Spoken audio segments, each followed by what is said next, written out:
What a tale of 2 years it has been for Anthony Smith, of course, training out of the Factory X Gym. We spoke about his coach, Mark Montoya, and now he is kind enough to be joining us on this New Year's Eve. There he is, Mr. Anthony Smith himself. I'm going to give you some respect here and take off these glasses, Anthony. Congratulations on winning the award. Congratulations on a great year. Thanks a lot, man. I really appreciate it. It's been a roller coaster, hasn't it? It has been. It really has. So if I told you back in February, after that loss to Thiago Santos, that it would turn around the way it has, you're one of the top contenders at 205, you're going back and forth with Jon Jones, would you have believed me?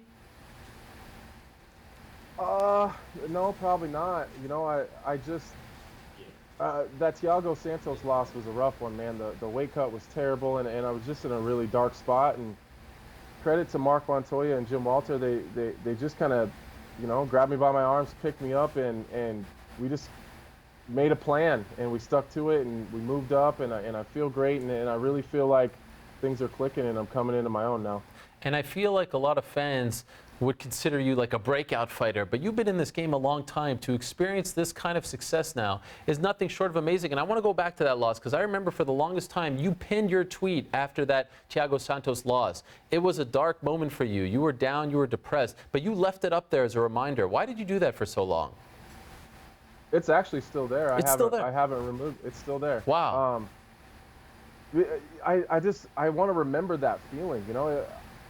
Getting on the plane and having such a long trip back from Brazil and just feeling so terrible and really just down and out. I just knew that I wasn't where I needed to be, and like you said, I've been in this game forever. I've been fighting professionally since '08, and I want to remember that, because I don't ever want to be there again. You know, this is MMA. This is the highest level. Losses are going to happen, and especially the way that I fight, I lay it all on the line, so they do happen. But I don't want to ever feel like I felt after that fight again, and I don't want to forget that. You mentioned huddling with your coach, Mark Montoya, your manager, Jim Walter, one of the very best in the game, both of them.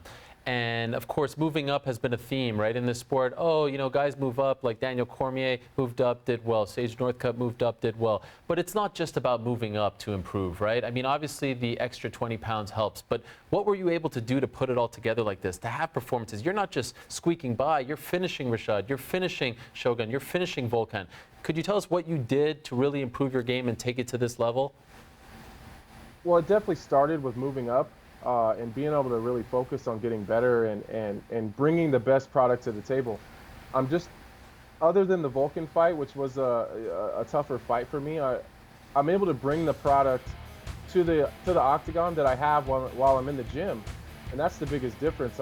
I'm mentally just turned on. I believe in myself, and I know that sounds super corny and super lame, but like I believe in myself, and I just feel in my heart that I'm going to be a world champion, and we're almost there.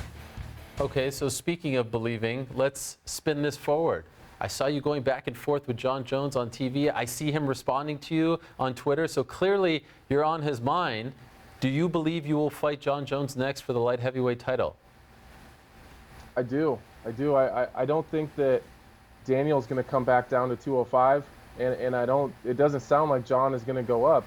And I know the fans keep saying that they don't think that I deserve it and that Jon will walk through me. And like we've said before, this isn't about how you feel I'll do in the fight. It's, have I earned it? And who else is there? I beat the #2 guy in the world who just fought for the title.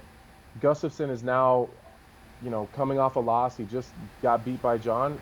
And I think that I'm the man to do it. You know, it's real easy to pick holes from tape and say that you think you could do this and you would do that to me, but I think people are finding out pretty quickly that it's different when you're in front of me, and I'm the man to beat Jon Jones. I really am. What did you think of his performance on Saturday night? I was surprised. I was really surprised. His body looked different. He looked kind of soft. He didn't look as fast and as snappy as he normally did. And the biggest takeaway I took is Jon fights with a lot of arrogance, and that's one of his strongest attributes is his mentality. He's mentally strong. That you're gonna have a hard time breaking that guy, and he's a phenomenal fighter. I'm not gonna sit here and pretend that Jon's not great, but I seen a guy in there that wasn't nearly as arrogant and nearly as confident in himself as he once was, I don't know if that's the layoff or all the stuff that went on leading up into this fight with all the controversy, but I seen a different guy in there. Wow, that is interesting. Okay, I love the self-confidence. I love the belief that you have in terms of getting this fight. Back to the year that was, Shogun, Rashad, Volkan, which win did you like the best?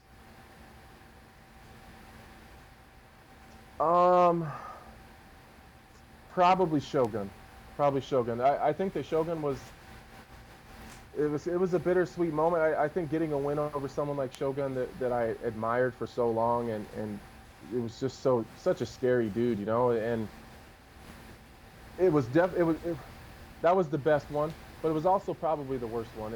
Afterwards, sitting in the hotel and you see the replays on Twitter and Instagram, and it was just so devastating, and almost like I wasn't watching myself, but just watching someone walk through him like that was kind of tough to see. But it was the most satisfying for me, for sure.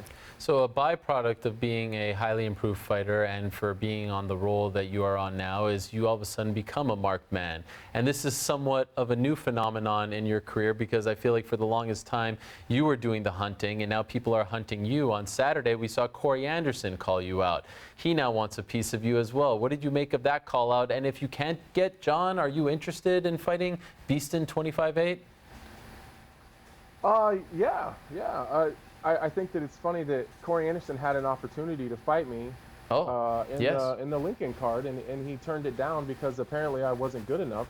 Oh. And now all of a sudden, I'm the guy that he's chasing. So I do find that kind of funny, and a part of me kind of wants me to tell him to kick rocks, just to throw back at him. But I see Luke Rockhold, has had a lot to say about me lately too, so that's another option. But I definitely want to. I mean, obviously, I want the fight with Jon Jones, but Sure. those are definitely two options.